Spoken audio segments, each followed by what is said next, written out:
Februari itu mulai mata perkuliahan. Bulan Februari, bulan September, bulan Juli perkuliahan dimulai buka resmi. Beliau wafat 4 Agustus tahun 1990.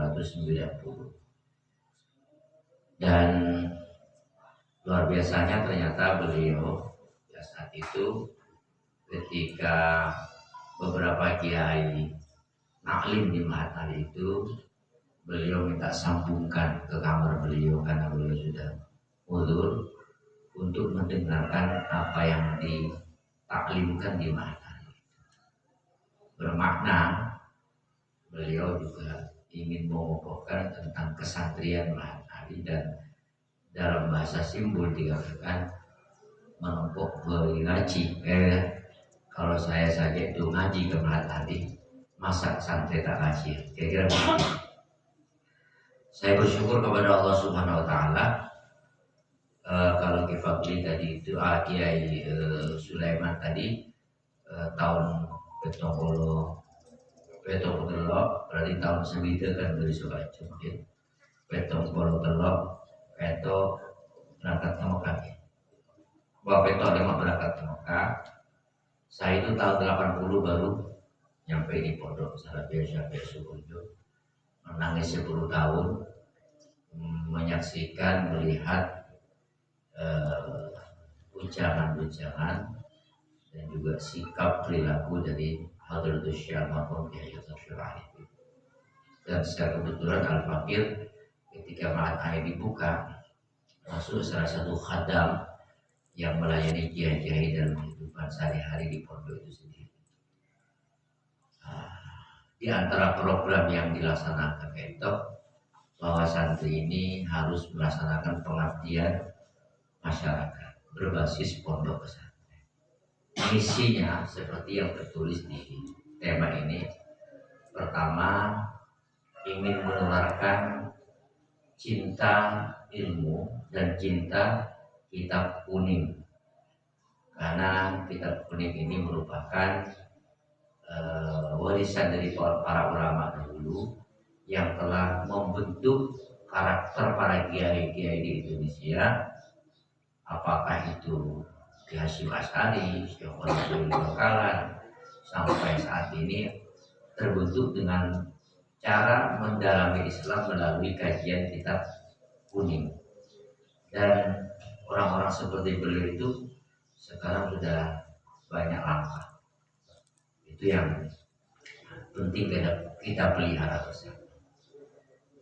Dari itu maka almarhum Kiai Hasan Syarif mendirikan Al-Ma'hadul Hadis sebagai upaya untuk mempertahankan tradisi pembelajaran kitab kuning secara lebih intensif, secara lebih sungguh-sungguh. Nabi Timen ya pun Kiai Sulaiman itu banyak ide bor kan. Alhamdulillah barokahnya luar biasa. Justru pengabdian seperti itu saat ini sungguh buat ya. Santri mungkin ampun tak anak TV kos santri kantor pun tak ke TV tapi dia beli, sehingga kadang-kadang santri saat ini mau minta tolong ke kata ukurannya tak tepat ya. Ilmu tawa atau ilmu manis atau kalian punya aja dibeli. Oh ini nggak paling mau masak mie instan paling mau disuruh tanam masya Allah lebih bahasa kadang-kadang penemu juga ayam punya kudu itu karena kemandirian santri saat ini sudah tidak ada, karena untuk menjaga tanah itu kalau tadi bisa apa repot itu kondisi. Kalau dulu sama saya kalau kami dipastikan tiap Selasa Jumat mesti nanam sendiri, walaupun cukup dengan dulu itu sudah sangat puas dibuat untuk sayur mayurnya itu, karena melihatnya punya tadi bisa juga itu yang terjadi. Jadi alhamdulillah saat ini sudah tidak seperti itu lagi, termasuk ya santri sekarang ini tulisannya jelek-jelek di kantor santri tulisannya bagus, semua kitab terutama Alfiyah, Imriti, Maksud, Nazam itu ditulis semua. Karena ditulis diimla oleh Ustadz maka tulisannya baik. Karena sering nulis. Sekarang pakai komputer semua. Jadi ketika disuruh nulis dengan tangan itu persis tulisan sama dengan tulisan Aji Numo itu di Kemenhan. Acak-acak. Masya Allah. Itu yang terjadi. Mana bisa terjadi tulisan hapus buku itu sudah biasa. Karena emang nyari kitab Fathul Qorib Saos sulitnya bukan main, sehingga harus menulis. Itu keberadaannya. Jika ada bedamin plusnya, mungkin ketok nyari kitab orang tua ketok gampang. Besok raja timin sandi kitab banyak kan almarhum Fil Munawar karena sering musuh banyak kitabnya beliau. Itu pun sudah sekarang di kamar-kamar lagi kitabnya luar biasa. Sungguh berarti perakun kitab pancing tak tahu sekali ada. Tapi kira-kira ya Sulaiman sudah melihat ada Fuad di sini dan juga Rizki. Cocok tidaknya ini terserah dia. Ya nanti memang akan kembali ke pondok sebelum puasa. Setelah puasa Ramadan nanti bulan Syawal dilanjutkan pengabdiannya. Lah supaya ini lebih tercatat, maka pondok pesantren Salafiyah Al-Fadli ini termasuk catatannya adalah ingin meneruskan pengabdiannya supaya di sini. Bisa saja saudara Fuad kembali lagi, atau saudara Rizki atau yang lain. Nah biasanya yang terjadi itu ya kullu tomanin nyaman, kullu nyamanin libeliu ya. Pandai-pandainya Kiai Sulaiman lah di sini yang gimana cara supaya kerasan lagi. Nah itu. Ini yang seperti apa kalau mau menyambung sanad tadi. Baik para santri dan ustaz sekalian berbahagia. Bersyukurlah kalian semuanya ini para santri saat ini sedang dalam bangku pelajaran lebih-lebih di pondok pesantren. Al-Imam Asy-Syafi'i radhiyallahu ta'ala anhu. Mungkin yang belajar ta'lim wa ta'alim sudah pernah baca syair ini. Beliau pernah tahu hayatul fata wallahi bil ilmi wat tuqa idza lam yakuna la'tibara lidzati. Kemudian Imam Syafi'i, sungguh seorang pemuda dikatakan hidup dan hidupnya memiliki nilai berharga, mahal harganya itu, dan kemanusiaannya semakin tinggi apabila dalam dirinya ada fondasi ilmu dan ketakwaan kepada Allah Subhanahu wa taala. Ilmu at-taqwa. At-taqwa di sini diartikan al-amal, mengamalkan ilmu. Idza lam yakuna, kalau takwa dan ilmu itu enggak ada, la'tibara lidzatihi, maka kehidupannya dirinya itu ghairu mu'tabar. Tak tahu sayang ke. Artinya kalau tidak ada ilmunya yang seperti itu. Kenapa? Jelas Allah berfirman, yarfa'illahu alladziina aamanu minkum walladziina utul ilma darajat. Itu sudah jelas. Dan harus yakin bahwa ini adalah firman Allah, pasti sesuai dengan apa yang Allah janjikan. Lah, bagaimana kalau ternyata orang-orang yang buang-buang waktu di masa mudanya tidak belajar? Beliau melanjutkan, faman fatahu fi syababi, faman fatahu ta'allumu fi syababi, fasalli fakabbir alaihi arba'an diwafati.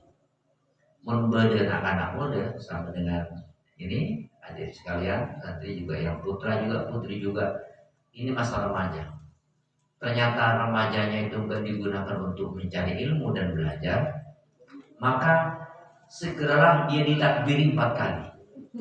Allahu sholli ala hadzal mayyit, Allahu diwafati.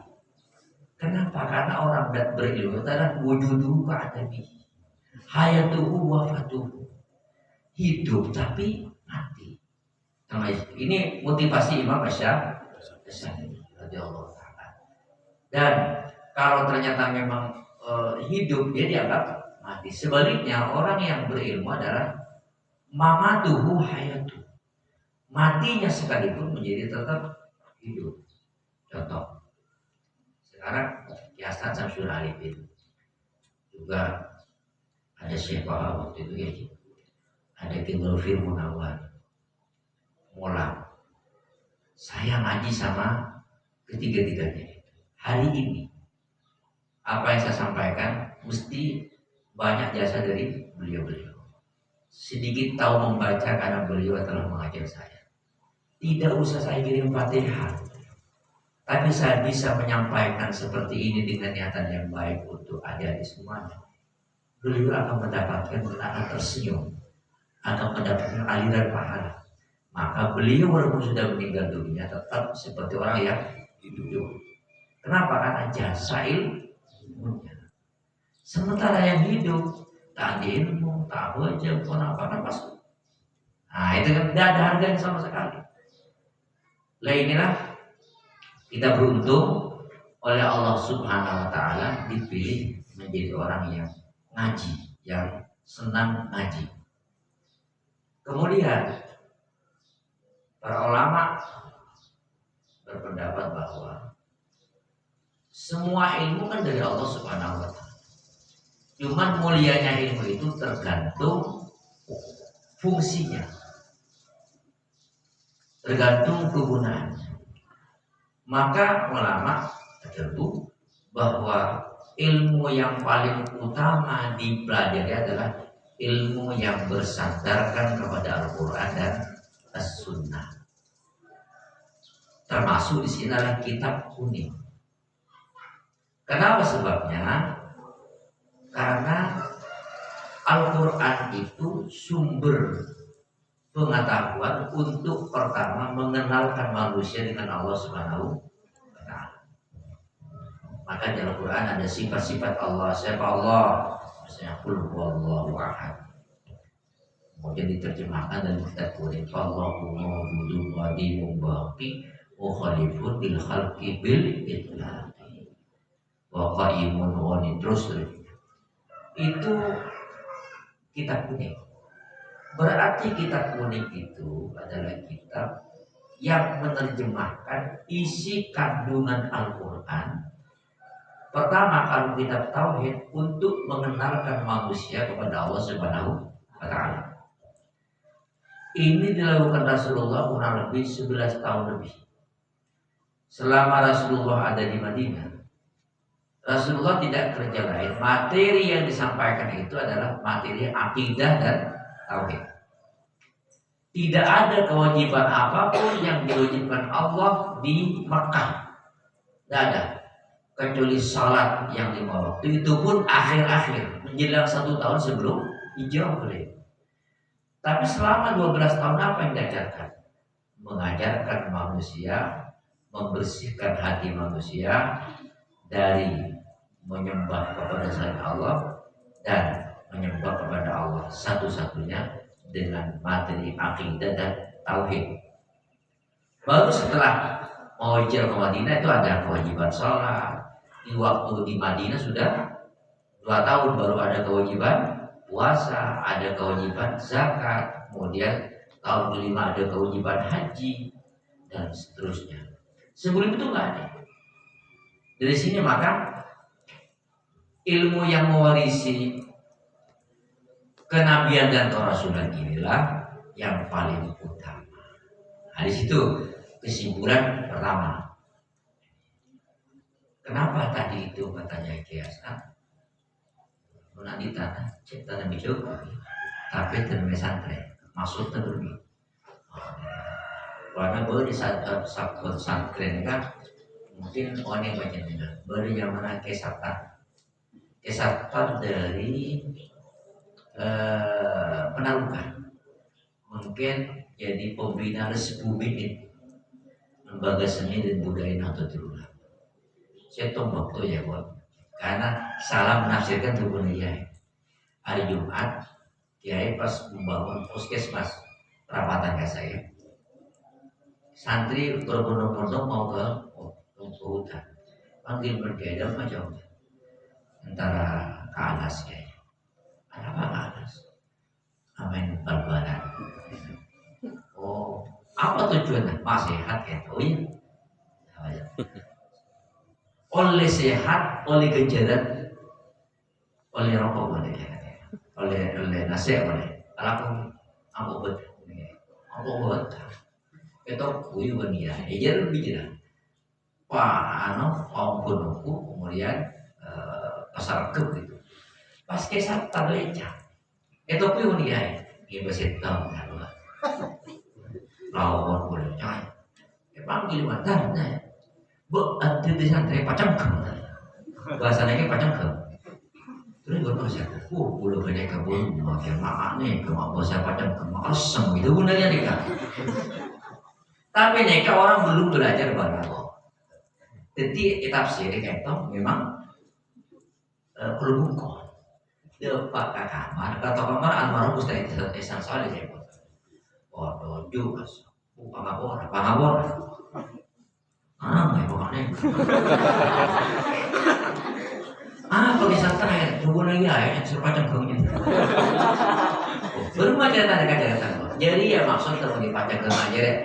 Betul nak gunung ke pasar ke jalan be maksud tak rasa apa coba gue tunggu lagi ya tunggu lagi pacang kengnya ya.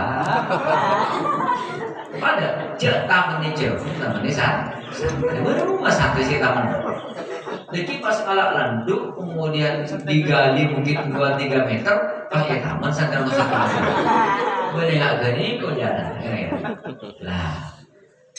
Kembali ke yang tadi itu, ternyata ulama Indonesia itu alim-alim, pintar-pintar. Sekarang karena pesantren itu yang ada hanya di Indonesia, di luar negeri belum ada. Yang namanya pondok pesantren ada akhir-akhir ini. Ternyata dari awal para kiai di Indonesia itu mendirikan lembaga, mendirikan agama gedung. Gedung itu dibuat tempat penampungan orang ngaji, mulai musala sampai ke asrama. Di tempat itu digembleng anak untuk mempelajari rumus syariah. Apa sih pelajari dalamnya? Dipelajari adalah akidah. Dari saya paling mantap asasul muttaqin, aqidatul awam. Di sini pelajari aja. Untuk Bismillahirrahmanirrahim, tahu kan? Itu ilmu syariat namanya itu. Habis itu baca kitab sunnah, kitab Safinah, tata cara untuk ibadah kepada Allah Subhanahu wa Ta'ala. Yurut dalam kitab kuning itu. Otor-otor pertama bab sosoce. Kenapa? Tak sah pun ibadah tanpa sosoce. Masuk ke bab salat. Paling banyak siapa pembahasan fikih bab salat. Mulai ibadah bagus. Ibadah saya, insya Allah hubungan ke Allah pun saya masuk ke bab bab nyari keseh. Kena kan? Ada keberapa? Tapi beda aturannya. Kalau ini buka orek, ada keberasi haram dan lain-lain. Setelah itu baru bab munakah. Maknanya apa? Mau nikah, anak kubur juga ada. Guru nikah. Tapi di pondok dibalik kan. Urusan rezeki di bumi seperti aneka ada jadi kau burung benar bonek bondonekat. Nah ini itu tawakalnya tinggi timun ta'ala wasakale tadi saya beri tawakal tinggi salah ini baik. Sekarang ini ada setelah itu babnya bab jinayat, bab jihad. Sekarang ini ada beberapa pondok pesantren di Indonesia benih-benih ada tapi langsung bab jihad, menyalahi aturan dari kitab Imam Syafi'i. Masuk pondok babah kafir jihad langsung mati oleh kafir, kan? Jadi dari awal itu tak berutuh. Akhirnya apa? Bukan setahun bab jihad. Bila mulai, akhirnya apa? Jadi orang tak ngabom. Tak ngabom akhirnya. Dengan modal takbir Allahu Akbar dua. Sebong bahasa herakannya TV kata. Ini kan salah, mindsetnya salah. Nah, oleh karena itu maka urutan yang dibuat oleh para ulama kita itu sudah tepat urutannya. Ini diajarkan di pondok pesantren. Di pondok pesantren juga diajarkan kitab akhlak. Pada kitab Bidayatul Hidayah. Lebih tinggi lagi kitab Ihya Ulumuddin. Ini untuk menciptakan manusia paripurna. Yang ada di mana ini? Di pondok pesantren. Akhirnya karena pesantren adalah tempat penggemblengan ilmu agama itu, maka pesantren menjadi mulia. Disyarafi mafi. Jadi mulianya tempat karena mulianya singaneng. Mulianya tempat karena mulianya apa? Untuk apa tempat itu? Masjid paling mulia. Kenapa? Tempat orang masalah. Kan seperti itu. Gedung film tak salah. Apa tempatnya orang angin joget kan sini. Jadi alat ini sebenarnya adalah tergantung isinya. Pondok ini oleh para ulama dulu dibawa adalah untuk nanam santri jalan. Santri buat apa? Untuk menjadi orang yang tepat, menjadi manusia dan tahu ibadah kepada Allah, akhlak sisai bernilai. Dan dengan cara seperti ini maka baiklah manusia. Ini dalam penapa itu arti kedua pesantren.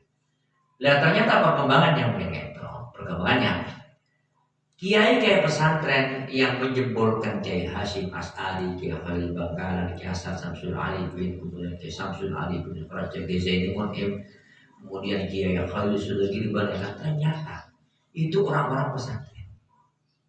Kok ndelalah ketika Belanda ini terlalu menjajah bangsa Indonesia.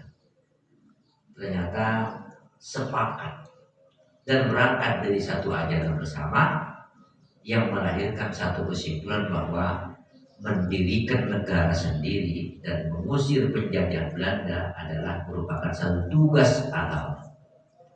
Ini timbulnya dari mana? Bukan dari UI, bukan dari pesantren.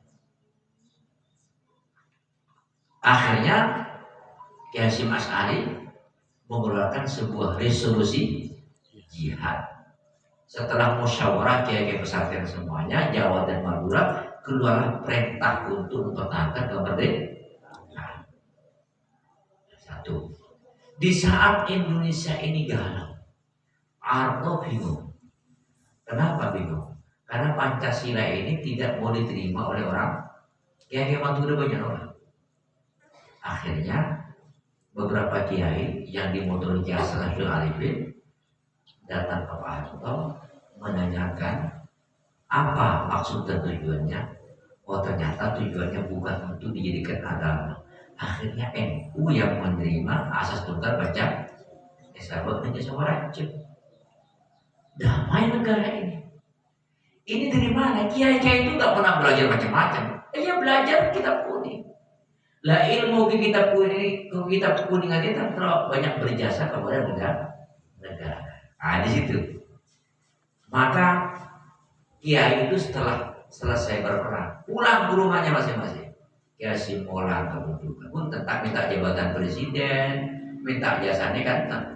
Karena yang berjuang lillahi ta'ala setelah bangsa negara ini selesai, mereka pulang ke rumahnya masing-masing. Yang menikmati jadi pejabat siapa? Oh ternyata orang lain. Santri tak kaya di sana. Cek detianan kosong. Nurgedan masa Orde Baru sampai kakak kepala kaum esomenat bendera itu oleh Muhammadiyah. Kan gitu. Kenapa sebabnya? Karena di situ itu nggak banyak nuntut macam-macam. Pesantrennya sudah nggak apa-apa. Cuman ketika mungkin kurang uang semacamnya ya biasa lah kayak gitu kan. Oh mirip kayaknya. Dan presiden sadar ke macam-macam. Bodoh orang sadar ke sejelas, tidak jelas. Itu semua datang ke pesantren itu. Di bawah pesantren. Ini terus berlanjut. Termasuk pengakuan kepada ulama-ulama pesantren itu tidak baru-baru saja. Di masa Pak Jokowi ketika beliau mengangkat ini jadi pahlawan ini itu luar biasa. Maknanya apa? Kiai Hasyim jadi pahlawan. Kiai Wahid Hasyim jadi pahlawan, Kiai Wahab jadi pahlawan, Kiai Asad jadi pahlawan, dan beberapa yang lain. Maknanya negara ini dibangun oleh para ulama. Awas, hati-hati ke depan, jangan terjebak dengan provokasi yang macam-macam kepada negara. Karena apa? Yang membangun negeri adalah guru kita. Ini tanggung jawabnya di situ untuk menjaga ini. Dan dia ada orang pesantren. Sekarang muncul negara takutlah, negara berhala macam-macam. Tapi mau BDPC paling ada mana? Apa namanya itu? Nah, di situ namanya. Lah ini diketahui dan dibaca semuanya. Akhirnya alhamdulillah, jadi pada masa Pak Jokowi ini saat ini telah ada sebuah rekognisi yang sangat kuat, yaitu adanya undang-undang pondok pesantren. Nah, undang-undang pesantren ini adalah sebagai bentuk pengakuan negara kepada pondok pesantren. Ini sedang dilakukan beberapa penerjemahan dan seperti apa bentuk-bentuk pelaksanaannya. Insya Allah ke depan pesantren itu akan ada perhatian secara khusus dari negara dengan undang-undang kayak ini yang ada saat ini. Sehingga karena memang pondok pesantren itu sendiri, ya, Pak Syukri silahkan datang, Wakil Ketua DPR. Sini Pak Syukri. Jadi itulah sebuah pengakuan yang sangat kuat sekali saat ini. Dan alhamdulillah ternyata pengakuan ini tidak hanya berhenti di situ saja. Tetapi walaupun ada pengakuan, jangan sampai negara ikut intervensi, ngatur-ngatur pondok tak oleh. Pondok tetap diatur dia. Akui apa adanya. Yang penting titik 2, Pancasila harus dipelajari dan harus juga menggunakan bahasa Indonesia. Itu simbol cinta negara. Soal bahwa di situ adalah ada santri belajar apa yang akan dibutuhkan, nggak usah ragu-ragu negara ini. Karena tanpa diatur terlebih dahulu, ternyata para kiai pesantren telah mampu menciptakan kedamaian bangsa ini dan telah menjadi perekat pemersatu bangsa. Ini yang saat ini diakui oleh untuk Sumeneb. Sumeneb ini mungkin di Jawa Timur saat ini sedang digodok tentang peraturan daerah tentang pesantren. Mungkin di Sumeneb ini adalah peraturan pesantren nanti karena nanti akan ada jatah anggaran macam-macam dan lain-lain. Pak Jokowi sudah menetapkan bahwa anggaran pendidikan 20% dari APBN, kemudian 5% untuk pondok pesantren. Berarti ada 100 triliun mungkin 1 tahun untuk pesantren. Dan ini harus di daerah ada perdana. Saat ini sedang berjuang akan ada dirjen pondok pesantren di Kementerian Agama. Itu datanya seperti itu. Dan mudah-mudahan ke depan ini mungkin karena ini namanya masih butuh buat landasan supaya tidak salah dalam cara pengelolaannya. Ini ke depan akan diatur sedemikian rupa. Saya kira ini sambutan saya, pemikiran saya, dan yang penting ada tindak lanjut yang jelas nanti ya Sulaiman ke depan nanti selalu komunikasi macam dengan podcast apa itu. Pada Ustaz Mawardi, Ustaz Suyuti, seorang manabi misalnya nelpon agak kisah yang arah saja pola kian sholat sama kasratan kasa protokol ikut terlalu banget. Tapi cukup seratan jenengan. Oleh sang telefona tahun itu kolom nyamana Sulaiman nyona kayak itu saja. Cukup banget nyona kayak telepon akhirnya nyona karena dari pondok lanjut lagi ke pondok Sumedang. Nanti lagi ke Mawati. Bukan itu akan diarsip luar biasa. Oke. Menawi bocah penduduk nomor surat lima serbu halus. Sena mohon tenaga sampai proposal macam-macam. Satu lembar bermakna. Benar kira satu lah kirim surat apa? Saya kirim surat ke Pak Rektor. Pak Rektor apa? Ada santri saya Hasan Basri mohon diterima di IAIN. Langsung mohon masuk semester berapa? Silakan. Ditawarkan. Hanya segitu aja. Mundur mawar dari kirim surat sampai 10 halaman. Saya baca. Tapi Kiai, itu kan apa? Gini kayak mati. Jadi santri boneka itu mati juga. Saat itu saya kata si bisa sampai lagi nyol sabora atas segala kaca kolam putus gaulah dan saya titipkan Anda buat dengan di sini sampai akhir ya. Saya yakin di sini tidak ada kekurangan makan daya. Tapi di bagian dalam pengabdiannya yang sungguh tak salah. Jadi dua-duanya ini jadi saudara Fuad juga masih single, punya tenang. Rizky juga masih single, jadi belum tunangan. Misalnya cocok sama kesulitan untuk santrinya di sini atau apa itu salah satu jodohnya, monggo nggak masalah. Nanti kita yang atur. Ini itu caranya. Ingat bahwa penyebaran Islam di Indonesia itu adalah diantaranya kan melalui pernikahan. Di samping budaya, di samping ekonomi juga pernikahan. Nah, untuk bisa mensiarkan dan memperkuat salafiyah syafiyah di daerah ini baru harus banyak satu sekolah jenderal itu sangat betul sebenarnya. Dan apa itu misi. Dan insya Allah ya saat tersenyum nanti mati dipeluk beliau.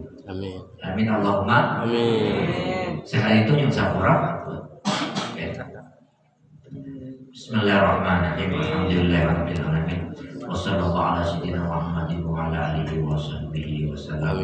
Allahumma aghnina bil ilmi wa zayyinna bil ilmi wa akrimna bit taqwa wa jamilna bil afiyah.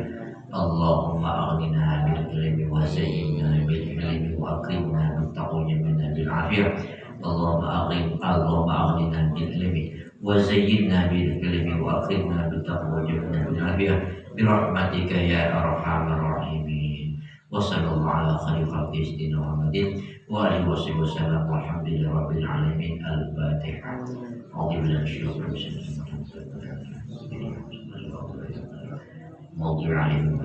rajim. Aku lupa lihat astagfirullah wa lakum wallahu muwaffiq ila aqwamit thoriq. Assalamualaikum warahmatullahi wabarakatuh.